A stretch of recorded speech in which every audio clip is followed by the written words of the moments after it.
What is a land tax? Well, there's currently a land tax in New South Wales on the unimproved value of your land. But currently you don't pay land tax on your home, known as your principal place of residence, or on your farm, known as primary production land, or on any land you own with total taxable value below the land tax threshold. Now, I won't go into the formula used to calculate current land tax. You need a degree in advanced maths. But the problem, as I've suggested, is it is not a land tax at all, because not everybody who owns land pays land tax. And that's the political dilemma. Current land tax, as I said, is incurred on the unimproved value of the land, which is estimated by councils.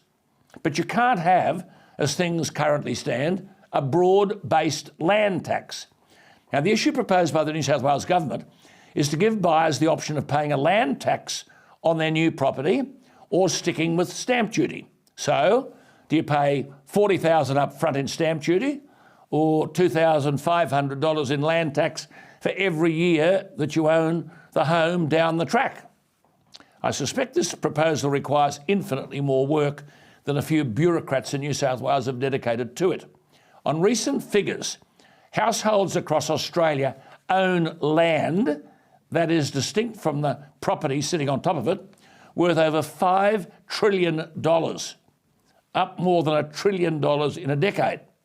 If you wanted to have a land tax, you'd have to widen the base. And in that way, that is, make more people pay it, and in that way you would reduce the amount paid. I've talked previously and often about a property owner's state tax, which would eliminate both land tax and stamp duty. Every property owner would pay a property owner's tax equal to a small multiple of the council rates. That would replace all revenue collected by land tax and stamp duty. There would be exemptions to those paying less than $300 to $500 per annum in rates.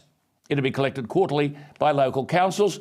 It would replace the current complicated land tax system with a simple, transparent system. Now, to take New South Wales as an example, the anomaly is that 2 million New South Wales properties pay no land tax because of exemptions. But to collect enough revenue, 300,000 properties are burdened with almost $5 billion worth of land tax. The current system is a mess. I'm not sure the mess will be unscrambled by what the New South Wales Government is now proposing.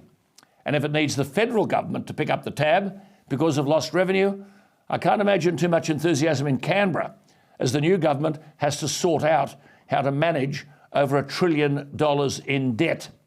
This could be a fizzer.